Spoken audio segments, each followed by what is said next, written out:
Welcome back to Priority Traffic Podcast. I'm your host, Chris, and in this episode, I interview Ryan Provencher, an experienced operations battalion chief and fitness advisor, about the importance of fitness and wellness in the fire service. Ryan shares his journey in the fire service, the significance of functional fitness, and how firefighters can approach their training with the mindset of a tactical athlete. The conversation delves into training intensity, periodization, recovery metrics, and the need for firefighters to view themselves as athletes to meet the demands of their job effectively. I really hope you enjoy this show, and I can't wait for you to hear. Don't forget to follow along at all our social media outlets, like, share, and let anybody know about the show. Enjoy.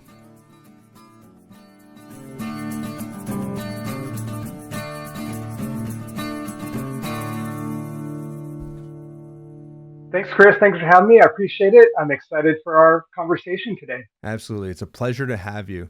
So typically on Priority Traffic Podcast, I'm bringing guests on that have a wealth of knowledge and experience in a specific realm relative to the fire service. If you look back at a lot of the episodes, not a lot of not a lot of fire talk, right? Like there's tactical stuff, there's technical skills, tactics and strategies. I love to talk about that stuff. We typically talk about it at work. So on this podcast, we're looking at the other aspects of the fire job. And for me, it's typically the human aspects, right? Fitness, nutrition, stress management, building community, and digging into those aspects that I think are important. And I believe you do too. So absolutely. I really look forward to having a cool discussion about what you're bringing to the table of the fire service. And I think the audience will really enjoy it. So let's get rolling. So you are a battalion chief of 30 years. Can you give myself and the audience a little bit of background on how you got into the fire service, where you're at currently, and what your plans are? Yeah, so as you mentioned, I've been in the fire service for 30 years. That's the first thing they tell you when you walk in the door is that this career is going to go by in a blink of an eye, and I just can't even believe how fast it's gone by. As I reflect on my time in the fire service, I am approaching retirement, so I have been reflecting on it a lot lately, and it really is like watching a movie. I mean, going all the way back to being a kid, and really my path to the fire service began with my passion for physical fitness, and I'm sure we'll dive into all that, but I always loved physical fitness and physical training. I was always involved in team sports, and I just didn't have any of the skill required to take that any further in terms of playing football or doing any of that stuff. And then I discovered firefighting. And coincidentally, when I was working as a volunteer firefighter, I was going to college pursuing my degree in exercise science. And while I'm learning all about kinesiology and biomechanics and energy systems and all of this really cool stuff that I loved anyways, I'm also training to become a firefighter and starting to make those connections. So that was kind of where the fabric of this combined career path came together. And then reflecting on my fire service journey specifically, it really was a choose your own adventure. And as I reflect on my career and I talk to young firefighters, I really encourage them to do different things. How many jobs can you embark or participate in where you really can do so many different things, right? So I started as a volunteer firefighter, EMT, was hired in 1996 as a career firefighter, EMT, ended up going through paramedic school and working as a paramedic for 6 years. I was promoted as a company officer, worked on the engines for 7 years. I went into the training division as a training captain and then promoted to training chief. And then now I've been a battalion chief for the last couple of years and winding down my career in operations. And man, it's like I said, it's really been an amazing journey. That's awesome. I hope at the end of everybody's career they can have something like that to reflect on and say that it was an amazing journey. And you do hear about a lot of the people that I've experienced looking back and saying they love the job and love the career. So I think that's amazing that you're able to do that. One aspect that for me, and I think we're on the same path, you're much farther ahead of me, but I think we're kind of digging in that same, not rut, but that same path. And to have the ability to couple passion for, like you did with exercise science and and bring that to a profession like the fire service is pretty awesome. And just like you, I tell the new people, I get exposure to the new folks too. And it's like, find what you love and find a way to marry it to the fire service, right? Like health and wellness, high performance lifestyle. How can I make that show up in the fire service? No matter what it is, try to find a way to bridge that gap. And it just makes the fire service more your own. Does that make sense? It makes perfect sense. And for you and I, that happens to be physical fitness, Right. firefighter wellness. I work with a lot of folks. They have other interests, whether it's Yeah. forcible entry or hazardous materials, or we could go all down that list. But that's the key. And you know, we're talking about the upside of the fire service, but there's a dark side, there's a downside, there's challenges. The cards are stacked against us Hmm. in a lot of ways when it comes to our health and wellness and the experiences we have. But if you can, throughout your career, just follow your purpose and find ways to find novelty in the fire service and be challenged and navigate your career that way, you're always looking forward to something. Absolutely. So you mentioned it, purpose. How did you decide or develop or stumble upon or wake up to your purpose? Because I believe that purpose is a key element in finding fulfillment in life and profession and in relationships. But how did you come up with your purpose? Um, that's it's really been at different benchmarks in my career and in my life. Sure. It starts with my dad. My dad was in law enforcement, and he took his fitness very seriously. So he had an old school weight set in our garage, Oh. like literally those old plastic weights with the cement in it, and they'd always crack and crumble. And but he'd always bring my brothers and I into the gym to work out with him. And we're kids, young kids. He'd take us to the track and run with him, but he took it seriously. And he was a police officer, a law enforcement professional. So he's through his actions without really even saying anything or especially not forcing us to do it, he's exposing us to that. And so as a kid, that was my first that spark was lit, so to speak, Hmm. early in my adult life, and my dad provided that for me. That's awesome. That's that's that means a lot because my dad was a firefighter as well. Well, in the first responder service, right? So it's definitely a value of mine to have that, and I'm super glad we were able to share that as well. So that's pretty sweet. Let's move into some deeper topics here.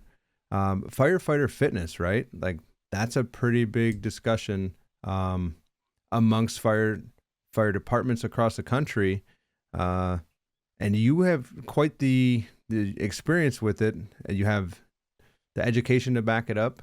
Um, let's let's kind of talk about how did you start to bring fire fitness to your department or where you were. Yeah, and so this is another example of where my personal journey reflects what I'm able to contribute in my profession. So, as I mentioned, my dad had that real influence on me early in my life and introduced me to strength training Yeah. and weightlifting and all of those things at a young age. And I was also very fortunate. There's two other mentors and influences that I came upon kind of in my professional and personal journey that not only changed the way that I approached my own physical training, personal Hmm. practice, it also put me in a position to share that in my own fire department.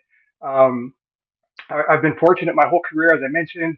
When I got hired in my department, they knew about my educational background. They knew that I'd been working in the fitness industry for Nice. several years before I joined the fire service. So right away, I was already put in a position of influence, let's say. Yeah. And there were others way before I got there, others that had paved a culture of fitness in our department. So I'm fortunate. I didn't have to get a lot of buy-in because there were others that paved the way for me before I came in, and certainly others that have come in since I did to build this culture of fitness. But coming back to the influences and kind of those benchmarks, so the first mentor and influence that I had that changed the way I look at fitness is Mark Verstegen. So I went to Washington State University. I worked in the equipment room as a football equipment manager, and I had access to all of the facilities.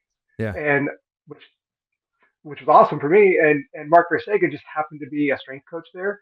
So he was so gracious, so nice. He wrote strength programs for me similar to the players. I'm in the gym with the athletes, and it was just an amazing experience for me. And he made a very specific impression on me, not only with the depth of his knowledge, but just how gracious he was with it and how willing he was to share. Yeah. And then years later, he went on to he founded a company called Athletes Performance, which is now Exos. And in I think 1999 or 2000, he wrote a book called Core Performance. And so I'm like, oh, that's Mark Verstegen. That's Mark Verstegen's book. I was all over it. I followed that program to the letter, and it was different than anything I had ever like before. I'm doing traditional Yeah. bench and squat and deadlift and kind of the more traditional stuff, and he's introducing concepts like movement preparation, prehab, physio ball for pillar strength, active isolated stretching, like a very intentional and measured approach, Hmm. which I would call my introduction to functional fitness. Okay. And I really committed to that. And then I had very specific experiences that reinforced the benefits of that training. So one story that comes to mind, I'll never forget. I was carrying two aid kits, snow and ice, and I'm walking up to the front door. We're on an aid call, and I begin to slip on the ice, and my body just reacted in a way that I had not experienced before. Call it core activation or whatever. Not only did I not fall, but I didn't drop the aid kits, and I'm just like standing there in the moments after that, thinking to myself, "Holy smokes! I feel like Spider-Man or something." Like it Sure. was just a really impactful experience, and so I went to Athletes Performance. They offered a firefighter train the trainer course. Myself and a couple other colleagues were able to participate. We brought it back to the department, and you'll find to this day, 20 years later, you'll find a copy of Mark's book, Core Performance, in all of our weight rooms. We integrated that at the time into our recruit academies. And so I would say he was my first influence to functional fitness. What would you say the biggest transition was from your, what would we call it? Like ordinary strength training, like bench, dead, squat, to core performance? Obviously you've noticed the difference, but what would be the difference? Yeah. So in my experience, I started lifting weights at 14 years old. Right. Never really was introduced to a warm up beyond start light. If you're going to bench, you're going to start with the bar, and then you're going to build Right. up, and that's your warm up. And then we didn't do really any stretching or anything like that. We certainly didn't talk about mobility or flexibility or core strength or any of that stuff. It's like, how much do you bench, bro? Well, I bench this much. Oh, cool. Right. That's good. And then the other thing that really impacted me, I was born with hip dysplasia, and so I've had orthopedic issues my whole life. Okay. And so for me to load my joints at a very young age, 14 years old, for the next 10 years without really accounting for mobility or flexibility or recovery or any of these things that we know now, I had terrible joint pain. I had multiple surgeries. So I not only was I kind of in a bad way and not really fully understanding why, Hmm. but I was introduced to a different approach that it just made me feel so much better. I didn't sacrifice really the strength that I had, but I was gaining, mobility, flexibility, and I was managing this joint discomfort with just a more comprehensive approach and a more functional approach to physical training. Yeah. That the warm up stuff, I don't know why, but the warm ups and cool downs, and maybe it's because when we're at work, we're like, we don't have time. We're gonna get a call. I just got to get right in the meat of it. Yep. But for me and my crew, the guys I work out with, and even at home with my wife, we try to warm up for 5 to 10 minutes, no matter what it is, prior to getting under the bar, for instance, and that just seems to make so much sense, and it's almost worth it to know that if you just get the warm up in and add to it, that'll help. And if you get a call, so be it. Your warm up is actually, Yeah. pretty helpful. Do you do your warm ups? Absolutely. Like, how do you use your warm up? Do you only do a warm up before you train, or do you do it in the morning to like get moving for your shift, or like at the end of the night to kind of get, maybe settled down, maybe do it a little slower or something like that? It depends. I'll use all of those applications, but typically I'll always do a warm up before my moderate or high intensity training. And on my lower intensity days, that is the workout. Like I'll walk for X amount of time, and then I'll go through a really extended Hmm. joint mobility session. I'll spend half an hour just going through head to toe joint mobility, Nice. do some stretching and some foam rolling, and that's the workout. That's it. And so, and then I have a habit now of before shift, I'll go through that type of a comprehensive warm up in the morning, so that whatever the day has in store when I show up for work, I feel like I've at least checked that box. My body's ready to go. I can do other workouts. I can do other training if I want to or need to, but I've definitely done that before I report to work. So what I hear you saying is it's okay not to burn it down every single day. We can run through something that's a little bit more gentle, intentional, maybe attached to our breath, calm, rather than turning it up to 11 and feeling like we're gonna puke at the end of the day. We can do that. Absolutely. And this is me, the old guy, telling everyone out there, please do that. If I could go back in a time machine and tell my younger self, hey, man, let me introduce you to a funny concept called mobility and warming up. And let me introduce you to a funny concept called cooling down and flexibility and maybe some soft tissue work. Your future self will thank you. And uh, I just didn't have that as a younger person, but I'm very thankful that I was introduced to it and that I've embraced it later in life. Awesome. So you mentioned two other things, medium intensity and high intensity. You mind just describing those a little bit? Yeah, and so in my mind, there's a couple ways to measure that. So rating of perceived exertion on a 10 scale is one way to kind of monitor your intensity. And when we're putting together our firefighter fitness programs, that is one of our, we call it intentional training metrics. So it's a subjective measurement of how you feel on a scale of 1 to 10. So 80 and above, I would consider that to be high intensity. 5, 6, 7 would be moderate. And then, of course, a more objective way to rate that is heart rate monitoring. So if you have a sense or even an estimate of what your heart rate max is, then you can use your heart rate. I wear an Apple Watch. Maybe it's not pinpoint accurate, but man, for me, it's very effective. It seems to line up very well with my own rating of perceived exertion. So that's how I would measure intensity, either RPE or measuring heart rate. Great. So we could wear a heart rate strap. We can, watch that as we're working out. If we get into what, zone 5, zone 4, that's going to be high intensity type stuff. Yeah, Okay. yeah, and then you know, and we'll get into it, I Yeah. think, but that's where a periodized physical training plan Yeah. comes into play. Okay. So for me and for anyone I'm working with, it's never an arbitrary approach. It's not like, hey, today we're just gonna kick ass. It's like Right. here's a 4 week training cycle. Here's how we're gonna wave the intensity around our shift work, and also have the flexibility built in to call an audible. If Sure. you've got a moderate or high intensity day planned and you're crushed at work and it takes you 2 days instead of 1 day to recover, hey, throw in another lighter mobility day and then just pick up where you left off. Absolutely. So let's take a step back and talk about that arbitrary um, concept where it's just willy nilly. Hey, today's a bench day. It's Monday, so we got a bench. And since we benched today, tomorrow's leg day or whatever. Can you explain that a little bit, and then we'll get into what it looks like to program for multiple weeks. Yeah. So I want to use a fire service analogy. One of my favorite authors is Dave Dodson. Of course, most folks know him for The Art of Reading Smoke. Yeah. He also wrote a book called Fire Service Incident Safety Officer, Fire Department Incident Safety Officer. One of my favorite books as a captain and a chief officer, by the way, just for those that are interested in that. But in the book, he talks about arbitrary aggressiveness and intellectual aggressiveness as it relates to firefighting operations. Arbitrary, as you said, it's on a whim, it's without a specific plan.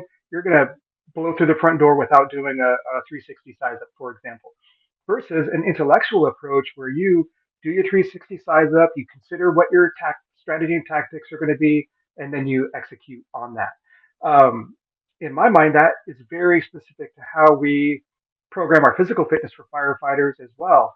It makes no sense to me. Hey, I'm going to show up at work and we're going to do 1,000 burpees. Okay, you're going to get your heart rate up. You're going to, you know, You're you're gonna going to be suffer. affected by that, but you're going to suffer. All right. But what is the adaptation to that? Mm-hmm. What are you trying to accomplish? Versus if you have very specific goals, whether it's to improve your strength, to improve your aerobic capacity, or to take a comprehensive approach to improving a little bit of all of that, I believe it starts with an assessment, and Okay. there are lots of different ways. You could do a general fitness assessment. I have kind of a simple tactical fitness assessment that I've used. Uh, there's job specific assessments out there, whether it's the CPAB or the Firefighter Challenge or something Sure. customized around that idea. But if you have a baseline, then you can set your goals. And once you know your goals, then you can select a strategy or a plan week to week to achieve those goals. Excellent. So let's say we have some goals. What is that going to look like week to week? And you mentioned periodization. And for anybody out there who Yep. doesn't know what that is, do you mind elaborating on that and just giving a brief intro? Yeah. So periodization, basically in the athletic realm, is if a football player is out in the off season, you're basically building an annual training plan to peak for their in season performance. So they've got their general physical preparedness, and then their specific physical preparedness. And then when they get closer to their competition season, it becomes more sport specific so that they peak in their season. For us as firefighters, obviously, we don't have, I will say, I consider Recruit Academy to be in season. Mm-hmm. So the way that we program for athletes for recruits is very different than how we would program for ops. Just a side note there. But for those in operations, depending on where you're at physically and what your goals are, you could do start with a more conventional fitness program, more general approach to physical fitness to build a baseline. And then for me, something more specific is along the lines of a more functional fitness program that we talked about.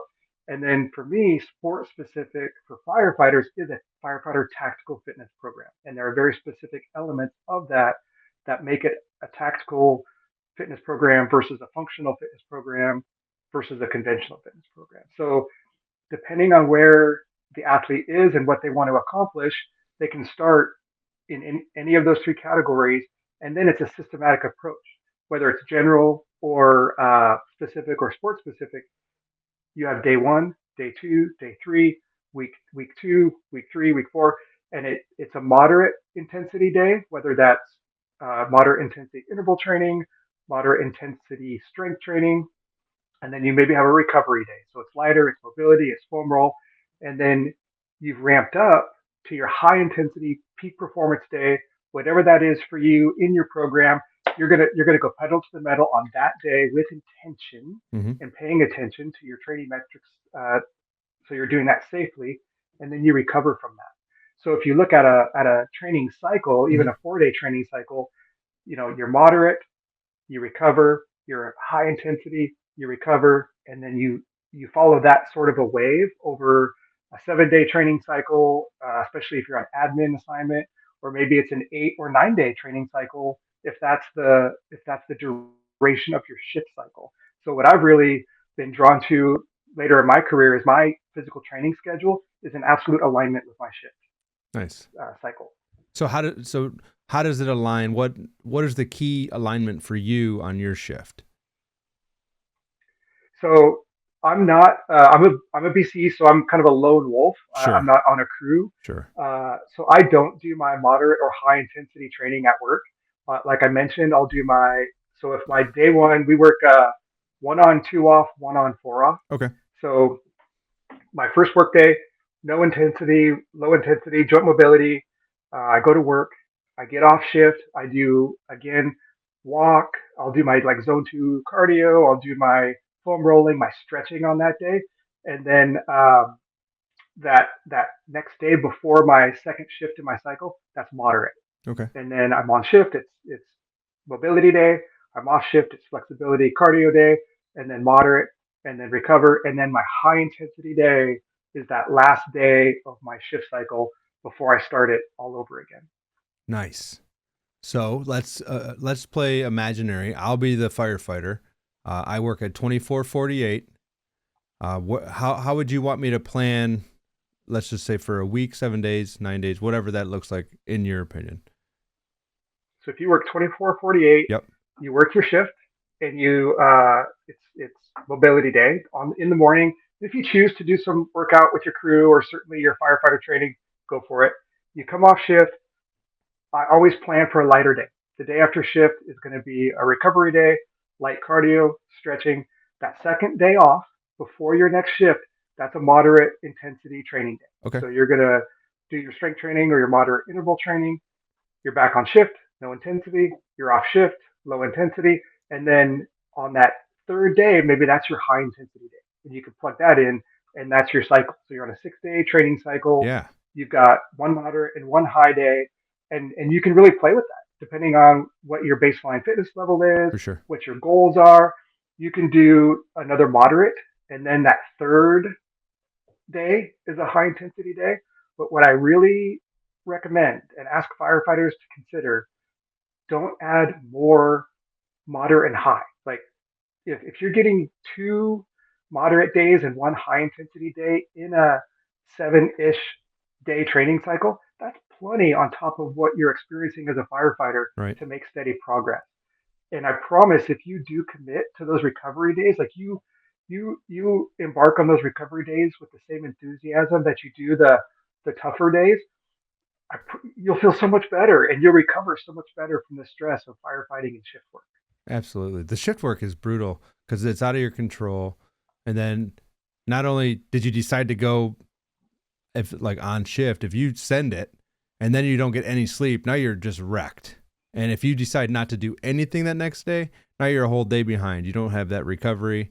And Yeah, we're in the middle of a medium or high day, and now we're behind. So I think what you're saying makes a yeah, lot of sense. It gives you a lot more control than you think, because now your on shift workouts can be more beneficial, more intentional, and you're not going to miss it if something happens, right? And if you catch a fire, catch a job or two, now like shit, that's the best.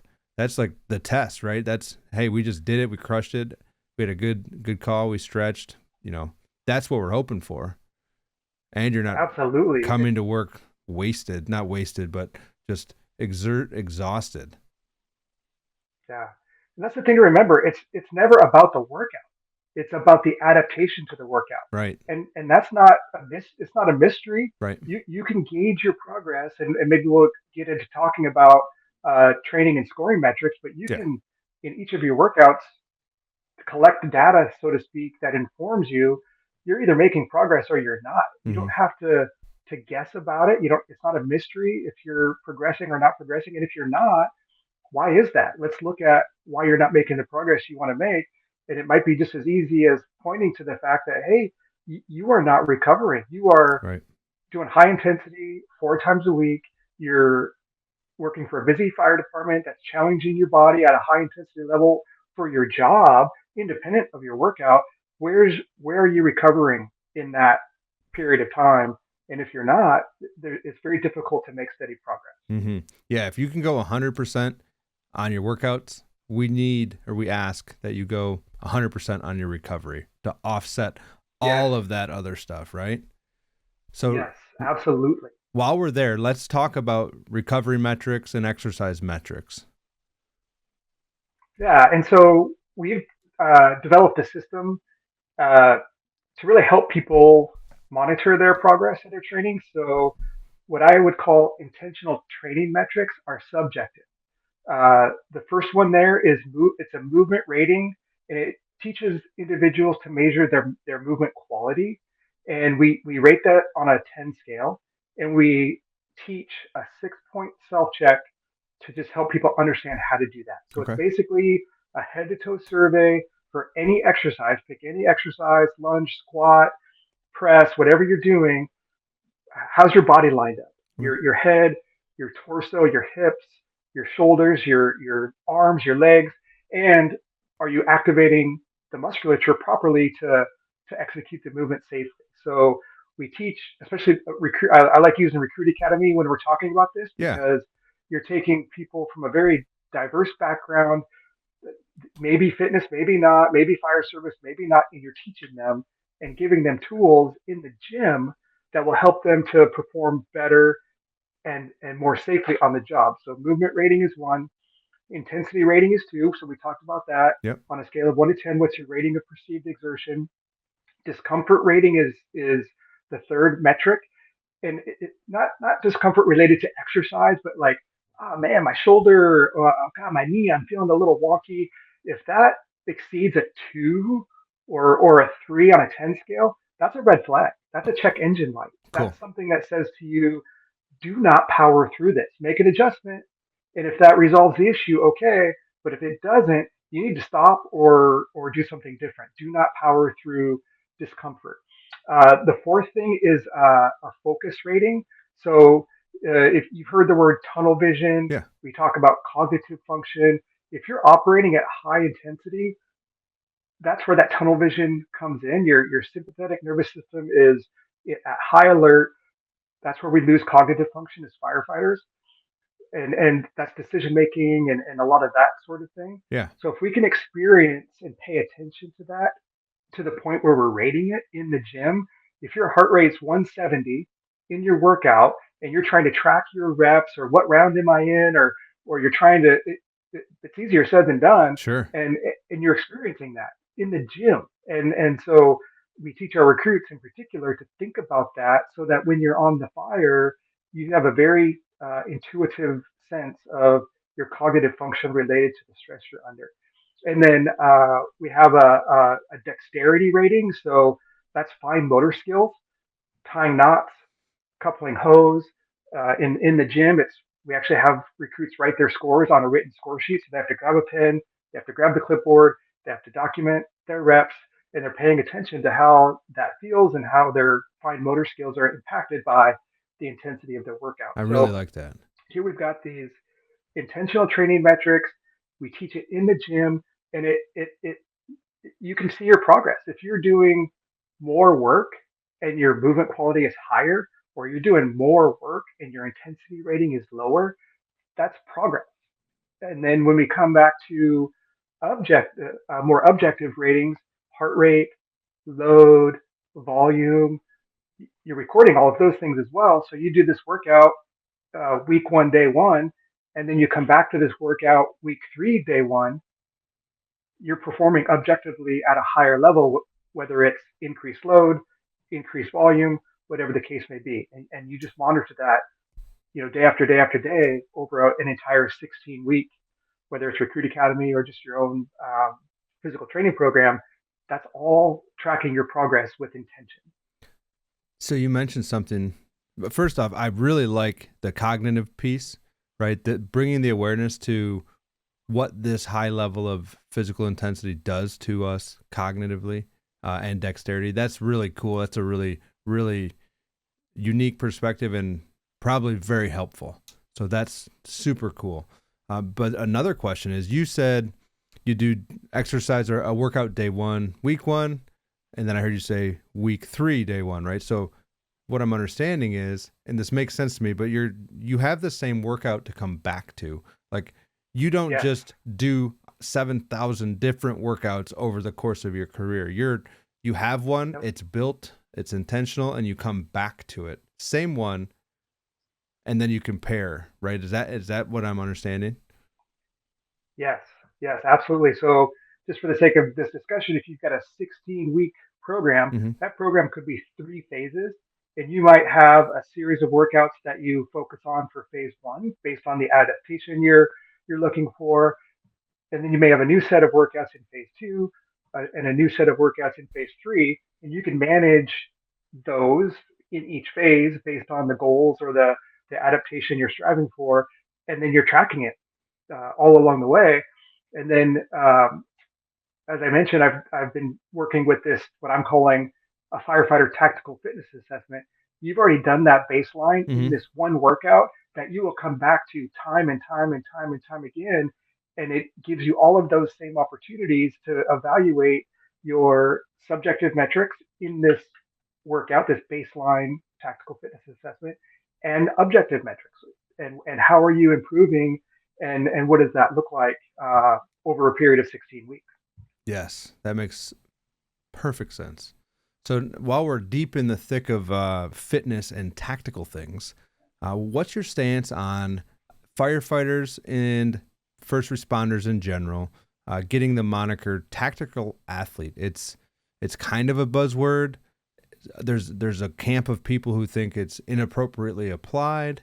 There's some people who think we're only tactical, we're not athletes. There's a group of us that think it fits perfectly and we can make the case for it. Where do you stand on that? Well, I think words have meaning. And if you describe someone as an athlete, that's all you have to say. If you describe someone as an athlete, you're immediately conveying to anyone that's listening that that person is involved in some sort of physical activity that requires physical fitness and skill. That activity requires physical fitness and skill. And if we're not using that as firefighters, I believe we're absolutely missing out on an amazing opportunity to move the fire service forward in the area of health and wellness and fitness. So, to go deeper on that, Please do. let's look at any sport. A football player is an athlete playing football. A basketball player is an athlete playing basketball. A soccer player is an athlete playing soccer. And coming back to, those are all unique physical activities that require fitness and skill. How is it different than a firefighter is an athlete fighting fires? A police officer is an athlete enforcing the law, because both of those jobs require physical fitness and they require skill. Mm-hmm. Uh, and then, so what are your thoughts on that? I think that makes perfect sense to me. And the way I see it is the demands of the job require, like you said, specific skills and a biological skill set that we need to perform to. Fitness, right? So those demands are across the board in the fire service for everybody. Does everybody have to visualize themselves as an athlete? No, but in the realm of firefighting, I think it demands it of us. And for me, it drives my mindset of how I approach meeting that demand, right? Building my capacity to show up.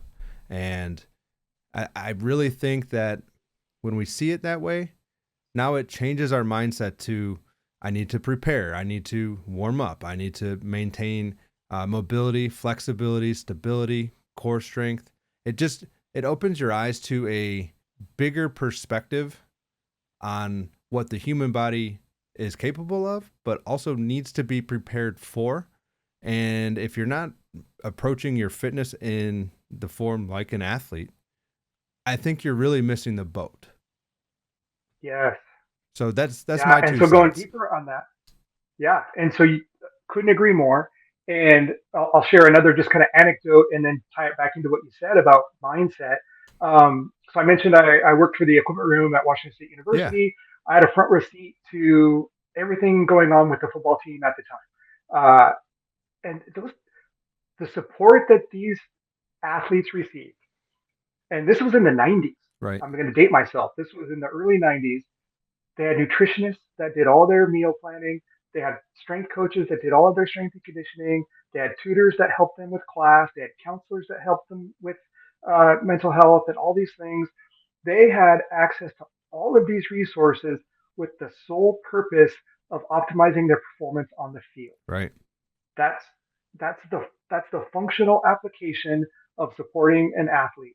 And so when you talk about a mindset, a big part of the mindset is buy-in. Mm, How do we get buy-in? So if we can get buy-in from individuals first and most importantly, that's the mindset you're talking about. If an individual, whether it's a brand new recruit or a seasoned firefighter, can view themselves as an athlete in the fire service, that doesn't mean you have to be athletic. The offensive lineman on a football team has a totally different skill set than a wide receiver. sure. No one's going to ask the offensive lineman to run routes. Like that's not their job. No one's asking a firefighter to go run a screen pass. Like that's not. But we are going to ask you to do a rig to door evolution. We are going to ask you to throw ground ladders. We are going to ask you to rescue a down firefighter. Like these are all physically demanding tasks. There's no denying that that's the case. So if we can embrace that concept of being an athlete, we get buy-in from the individual. That's the first important step, because then they'll do all these things that we're talking about in support of their own fitness and wellness. And then the other thing is we need to get buy-in from our labor union. Hmm. The I I couldn't be happier to see what the IAFF and IAFC is doing with the Wellness Fitness Initiative. It's amazing. Help me understand how more departments aren't embracing that, right? Yeah, for sure. Uh, so you talk about missing opportunities, like that's there, like that work is being done, and sometimes our labor unions fight back against something like that, and there's fear around it. We're going to lose our jobs, or we're going to be judged for this or that. Let's just not even have that part of the conversation. Let's take the punitive side out of it, and let's Right. let's not use a stick. Let's use a carrot to inspire people and motivate people on the labor side, and then buy-in from the management. Uh, our departments will spend literally millions of dollars on purchasing apparatus and maintaining apparatus. Hmm. Like we just bought a brand new fire engine. That fire engine literally cost $800,000. That fire engine goes into the shop on a regular schedule to get the oil changed and get the tires rotated. Why? So it doesn't break down. Help me understand why, as a fire service in general, we're not willing to spend a fraction of that to keep our firefighters, well maintained. Like Yeah. so so coming back to the term athlete, if we can get the city council to buy into the fact that firefighters are athletes, if we can get the fire chief to buy into the idea that firefighters are athletes, and the union president buys into it, and most importantly, the individual firefighter or brand new recruit buys into it, that's where this whole thing starts. Then you start building fitness and wellness programs. Then you start addressing and taking advantage of all of this framework that is currently available to us to build these programs in our department. Yes. Yes. Like that's all I could say. I agree. I'm in alignment with that. And you're right. The buy-in is huge.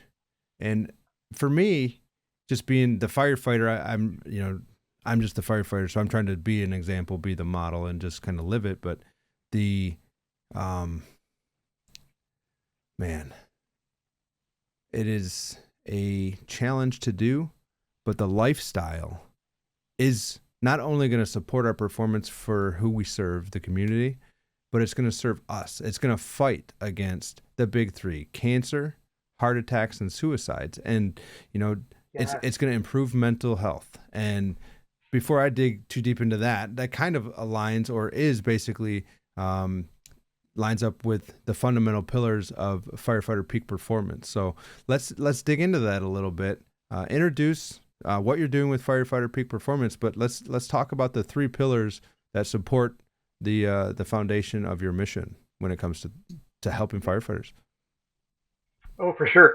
So this kind of comes back to everything we've talked Right. about, and if the idea of peak performance resonates with me for a lot of reasons. One of which is just the idea of a peak means that there's something underneath it. So to achieve peak performance, all of this other stuff has to be squared away.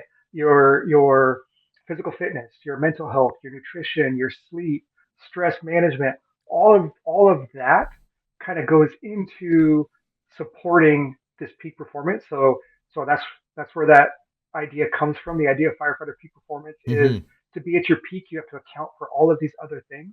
The other thing that really resonates with me about this idea is you're only talking about your best self. You're not comparing yourself to anyone else. Your peak performance is yours. And it doesn't have to be this specific thing. It's, is it better today than it was yesterday? Right. And so um, for me, and I shared with you, I've had access to all of these mentors and all of these influences, and I just happen to have some knowledge and education that has really helped me navigate this career. And I'm here to tell. I've had many setbacks. I've had many challenges. I've been in crisis literally multiple times in my firefighting career. But to have these things that I could draw from, these health and wellness strategies that I could lean on in those times because someone either taught them to me or I found that information somewhere, it it's been a game changer. Sure. So I'm going to retire relatively healthy, all things considered, because I was able to focus on this idea of peak performance. So for me, because I was so fortunate and I had access to so much throughout my career, I am deeply motivated to paying it forward. And in the short term, that's just sharing information with anyone that's interested. If any of this resonates with you, I am happy to share information if it adds value for you. Yeah, and anybody out there listening, guys, Firefighter Peak Performance, there's a website.com, and Ryan is very well insulated with Crackle magazine, and you write a lot for Yep. them, and you're the Yep. head of their you're the head of their, I can't recall real quick.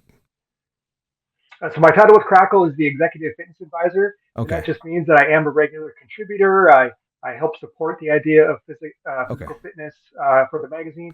There are lots of contributors to the got it. magazine in the area of physical fitness, but and I just want to say, so Crackle, that's just another example of everything we're talking about. Right, So Corey Pern, he's the editor for Crackle magazine. If you talk to that guy, he is deeply passionate and motivated to support firefighters as a lifestyle. Like right. and Crackle goes even beyond the wellness. They get into financial, they get into relationships, they get into all of the things that we talk about at the kitchen table. And everyone that works there, everyone that I've come across as a colleague at Crackle Magazine has that same spirit of giving for the right reasons. They want to Nice. support firefighters. They're highly motivated to do it, and it's been a really cool project to be part of. Well, that's awesome, and we will make sure we share all the links for all of that in our show notes. But let's talk about pillar number one, right? We've kind of dug into it. We don't have to dig into it too more. Just the physical fitness. That is a pillar of peak performance as far as you're Yes, concerned. yes. And I want to take that a step further. Okay. For me, so there's physical activity, right? That's Right. one thing. You're going to walk and you're going to do these things. But and we've talked about conventional fitness and functional fitness and Yep. tactical fitness.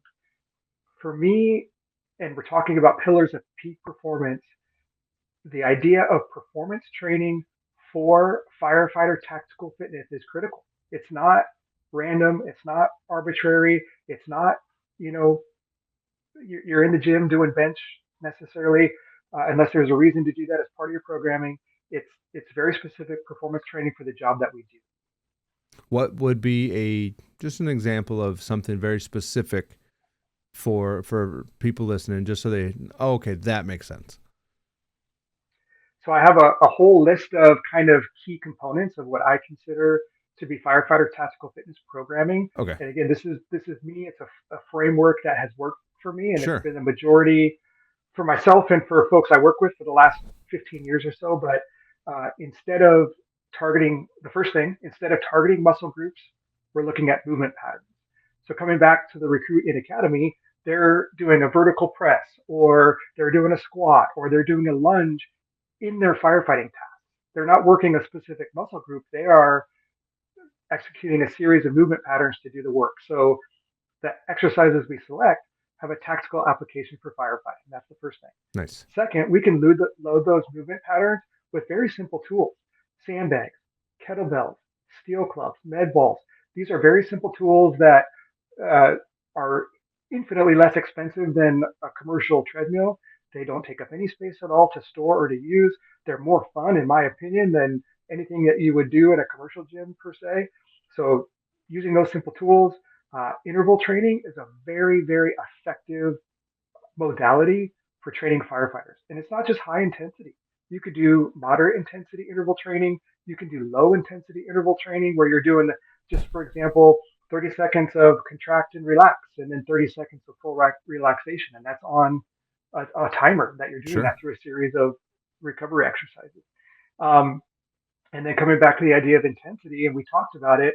Uh, I've got 10 things here, but those are the first four. That's where it starts. Is if you're being intentional about your programming with those four things, uh, to include intensity, and you're waving that intensity around your shift work, you're off to a really great start in terms of your tactical approach to your fitness. Beautiful. Thank you for expanding on that idea. So I hope that makes sense to everybody. Let's move into pillar number two, mental resilience. What is your perspective on that? So just summarizing that in what we talked about before, you talked about mindset. Mhm. And so to have a mindset, whether you resonate with the idea of being an athlete or not, but you're committed to a performance mindset as a firefighter, to me, that begins with self care. You cannot pour from an empty cup. So, whatever that means for each of us, that's number one. Like, prioritize your self care so that you can be a better public servant. Other areas, teamwork is a big part of that mindset. Uh, uh, Having a sense of purpose is a big part of Sure. a mindset. Uh, and having a performance mindset requires discipline and focus and intention, similar to an elite athlete. And so that's why it's such an important pillar, performance mindset, because it sets the table, it sets the tone for everything else you're going to do. If you don't have a performance mindset, you're going to have a hard time being consistent. We talk about the difference between discipline and motivation. You're going to have a hard time staying motivated if that mindset isn't in place. Absolutely. The mindset, basically just the way we have preconceived notions about things, right? That's what we bring to the table, what we're already thinking about something we may not know. And like you said, having an operational or tactical uh, peak performance mindset is really going to allow us to start seeing things a little differently, a little different perspective, right? I don't have to work out. I get to work out. And following a program like you're discussing, I think will definitely yield results for people who are fit and who aren't. And let's just say we have a group of people who are fit. What does it look like to get those people who are, say they're just not as fit, they're not into it, they're lacking a little motivation, they're 10, 15 years on the job, right? They know they got time left, and they're going to be called to do the same job that the fit guys are in. What do they do? What do we do for them to get them up and going? So this comes back to everything we've talked about around performance training. So we talked about intentional training and scoring metrics. So whether you're the most fit firefighter on the crew, or maybe you've been sedentary for a while, those metrics are valuable in comparing yourself to yourself. You're not comparing necessarily to your teammate. So that's the first thing to remember. And we talked about arbitrary versus intentional. So we're not doing a random 1,000 burpees workout as a crew. We're doing a more intentional workout that is scalable, that involves auto regulation for every member of the crew to participate at the level that's appropriate for them. Perfect. Responsibility. Whose responsibility is my fitness?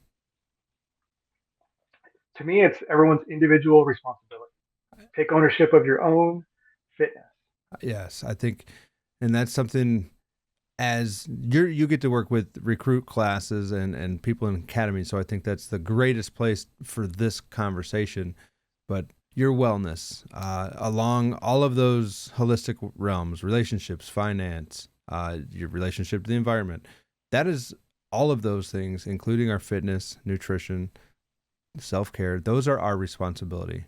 And it's probably a hot take, but I think firemen, given the skills that we need, and they include what we're talking about today, you can't glaze over that and say, well, nobody taught me how to do that. Mm-mm. Like, just as you can read a book on how to stay oriented in the dark or do a search, you can go pick up a fitness book. And I think the onus and the responsibility is on us to realize that we are professionals and these things fall into our realm of knowledge and requirements to meet the demands of our job, and it's our responsibility to get there.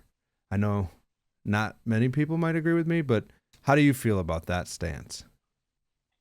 I 100% agree, and it comes back to this idea of what we talked about, the cards being stacked against us when we begin our careers as firefighters: sleep deprivation, the trauma, the tragedy that we see on calls, the physical, mental, and emotional demands. Like, Mm, there's a lot of that we can't control, but there's so much that we can control. All of these lifestyle choices that we've talked about, I get to choose that. I get to choose how I work out. I get to choose how I eat. There's lots of strategies that I can use to optimize my sleep around shift work. I can be intentional about managing my relationships. There's so many things and so many tools and so many strategies that if I'm willing to look at it and mm-hmm. and see what my gaps are and set some personal goals for myself, I can control a lot of that. Yeah, I think controlling what we can control is probably the best place to start, right? If it's within your control, take control. Yes, And yes, there's seems to be this fear of change, right? Like, and I've heard it said that everybody in the fire service or firefighters hate change, but hate the way things are, or however that goes, right? yes, Um, yeah, oh yes, and the ability to, in any given moment, make a better choice to support a lifestyle that we've decided to support a vision that aligns with our purpose, I think is so important. And maybe it takes some work on the front end. What is my purpose? What is my vision? What does my lifestyle look like? Right? Does it support the demands of the life that I'm currently living, or am I like just surviving? yeah, Do you think those yeah. And I think, go ahead. oh, and so we're just talking about so many things, and I get it. It Right. can feel overwhelming, and maybe it's hard, to get started. But that's where this whole idea of a framework is so important to me. So Yeah. whether the three pillars of firefighter peak performance, that's a framework that's meant to give you a list of things that you might consider evaluating. First of all, for yourself, is are those areas that you're really thriving in, or are there areas where, man, you need some help? So whether it's that or any other framework that you can lean on or kind of apply to your own personal circumstances, Hmm. I just encourage people to do that. Like just do a self evaluation of where you're at, and if your physical fitness is not on point, find someone to help you with that.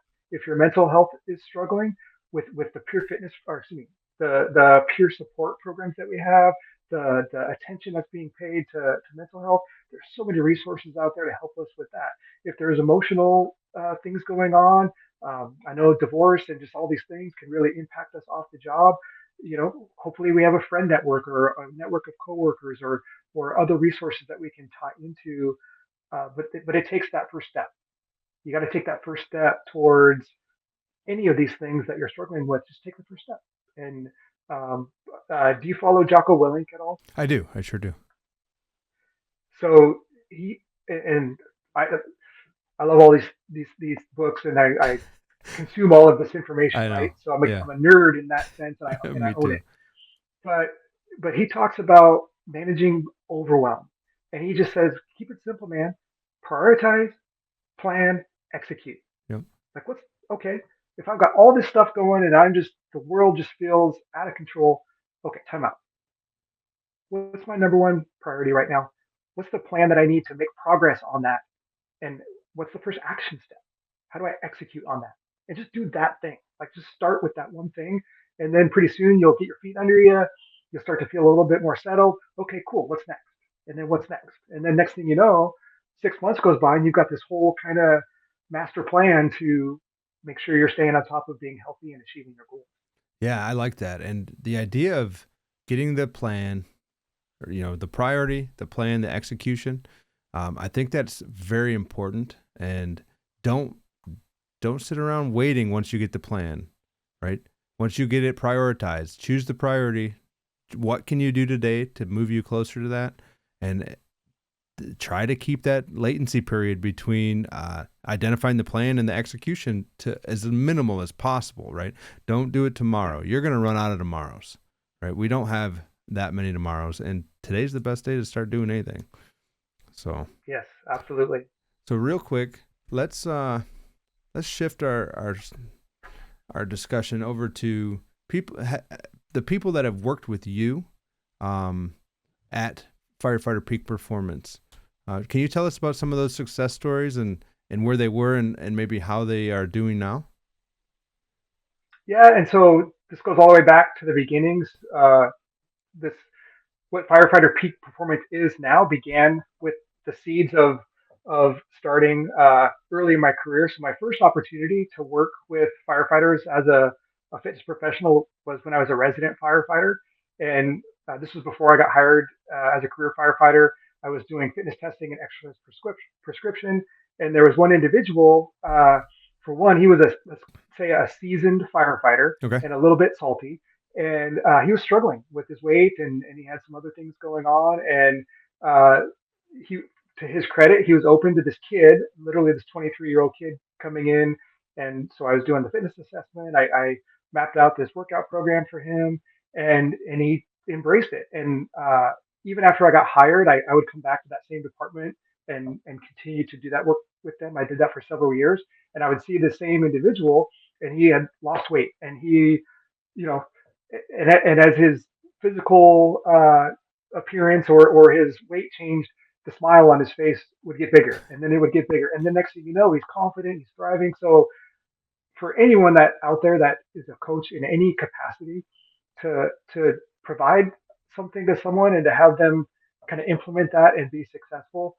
that that is just one example. All these years, decades later, that still sticks with me and resonates with me. So that's one example. The other thing, as I mentioned, I had the opportunity to do the programming for our recruit academy, Yeah. and so like many departments, we're cranking out 2 academies a year. We were averaging 12 recruits per academy, which in a department our size is a lot, and that was over a period of years. And so I had a very unique opportunity, different than anything I'd ever experienced in my career, to do these programs for these groups of people from a very diverse background. And the first thing I would say to them on day one is rule number one: don't get hurt. Rule number one: don't get hurt. And how do we achieve that? Well, I'm going to give you these tools, these metrics that I want you to practice in the gym: movement rating, intensity rating, discomfort, focus, dexterity. And then I want you to apply them on the drill ground. And then I'm going to give you a 6 point self check for your biomechanics in the gym. And then if I call you out on it when you're lifting a ground ladder, they respond instantly to it. Like all you have to say is spine straight, and then, boom, they just access it. Fix it. They've been practicing it so much. And so we do pre-academy fitness testing and then post-academy fitness testing. So I had a colleague, or actually a good friend with another department. They had a physical fitness expert come in there, and she did two things that I didn't really understand. The first thing is she used running and sprinting as the primary modality for training the firefighters, and they had an Achilles rupture and a knee injury, and so that was one thing. And then she told those recruits on day one, I expect you to be beat up and broken down at the end of this. This is a very rigorous training process. And I Interesting. think for a lot of departments, it's very physically demanding, it's very rigorous. There's the potential to be beat up over the course of an academy. That was not our mindset at all. Right. For one, you're in season athletes, so your fitness programming is not designed to have personal records necessarily, Right. but it is designed to have steady progress in these very specific metrics over a 16-week academy. And it comes back to that number one rule: don't get hurt. Like, injuries happen, of course, but there's so many injuries that are Yeah. preventable when you're intentional about it. So that's my long-winded way of sharing with you in terms of success stories. Yeah. I had a very personal success story with one individual, and then I've also had a series of success stories in Recruit Academy Okay. when you have an opportunity to share a methodology with a group of very eager and receptive young firefighters, and in embracing that, and it really does boil down to all three pillars for recruits. So when we talk to recruits, we do talk about mindset, we talk about lifestyle, and specifically nutrition for fueling the demands of a recruit academy. And then, of course, our physical training program is a very specific performance training program that takes into account the occupational demands, the physical demands of the academy itself, so that we're not doing too much intensity in the physical training. And then to have them every day, and including their off days, they would do the workouts that we assigned to them for this whole 16 weeks. And in the end, very few injuries, zero injuries related to exercise, and then um, improvement, objective improvement on their subjective and objective scoring metrics on these different workouts. So I was always very proud of that and felt really good that we were able to support our new recruits in that way. Yeah, that's interesting you mentioned that because I work at an academy as well, and you can see the mindset, and maybe it's not a mindset, but the approach to fitness varying from age group and individual. When they lead, Yeah. let's say lead PT, like certain Yep. individuals want to smoke the cadets or Yep. crush them, and other people are trying to build their confidence and keep them safe and just make them better rather than showing them how weak they are, right? And Right. Yeah. that's got to be something we get rid of, and it's super old mentality. And I know there's a lot of places out there, like in the military, where at buds, it's just about doing something to these people that changes them for the rest of their lives. But Yeah. the approach that you're bringing to the table, I think, is very, very appropriate, and I'm excited to learn more about firefighter peak performance and get that out there to more individuals. So if you don't mind, give us all an idea of where we can get a hold of you, how we can get a hold of you, and I'll make sure I share all of that in our show notes as well. Yeah. So as you mentioned, my website is firefighterpeakperformance.com. I'm on, the Facebook and Instagram and LinkedIn. My business profile is Firefighter Peak Performance. My personal profile is my name, Ryan Provencher. My email address is ryan@firefighterpeakperformance.com. I welcome any feedback that folks have. If folks have questions, I'm here to support. I want to support folks in achieving their fitness and performance goals. So let me know if you're out there and you have some questions or how I might do that for you. Absolutely. Well, we've had a very in-depth conversation about a lot of things. And if there's anything that anybody out there can find, that one thing that might help them take that step today, I think Ryan and I would both agree that taking the step today, doing the next opportunity to make that choice, is going to be the best bet to get that motivation and get that progress and that momentum moving in the right direction. I do have one last thing. If you had priority traffic, for anybody out there listening, as we all know, priority traffic is something that comes over the airwaves on a fire ground, and everybody stops and listens, or keeps working, but listens to, absorbs that information. What would your priority traffic be to our audience today? So we've talked. I'm sitting here reflecting on 30 years in the fire service, and my priority traffic, my message to anyone that's listening: build your toolbox and build your team. And whether you're a candidate, a recruit, it's never too early to build your toolbox, build your team. If you're a seasoned firefighter, it's never too late to build your toolbox and build your team. That's awesome. I think that encapsulates everything we've talked about, and it leaves space for those other things: finance, marriage, stress management, right? There's a lot of things we didn't talk about today, but if you can take your fitness serious, I think you can do really well in a lot of other areas of your life as well. So Ryan, it's Absolutely. been a very pleasure to have you on. Sorry for the technical difficulties. We made it through it. I appreciate your time. Is there anything else you want to mention or discuss before we break this up? No, I think we covered a lot of ground. Again, just offering if anyone has any follow-up questions or if I can support you in any way, please let me know. Absolutely, Ryan. Well, thank you so much for making the time. Again, on behalf of the audience and myself, it was a pleasure, and I appreciate you coming on today. Thank you, Chris. I really appreciate you having me on, and I hope to talk to you again here soon. Absolutely. All right, everybody. Have a great day. Thanks for listening.